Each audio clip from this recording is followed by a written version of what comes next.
तो भाई लोग नमस्कार। जी हाँ दोस्तों, खेसारी लाल यादव जी का जो है बैक टू बैक छठ गाना रिलीज हो रहा है। तो जिससे अंदाज़ा लगा रहे हैं आप लोग कि खेसारी लाल यादव जी का छठ पूजे के बाद जो है एक से एक बेहतरीन सॉन्ग को रिलीज़ किया जाएगा।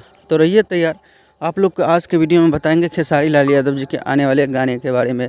तो दोस्तों बताना चाहूँगा, खेसारी लाल यादव जी का छठ पूजा के बाद जो है एक से एक बढ़ के सॉन्ग सुनने को मिलेगा, क्योंकि अभी छठ पूजा का सीज़न चल रहा है, इसलिए खेसारी लाल यादव जी है जो गाना लेके नहीं आ पा रहे हैं।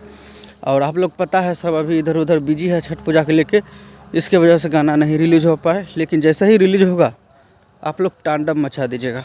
तो आज का अपडेट बस इतना ही। चैनल को कर लीजिएगा सब्सक्राइब और वीडियो को लाइक। धन्यवाद दोस्तों।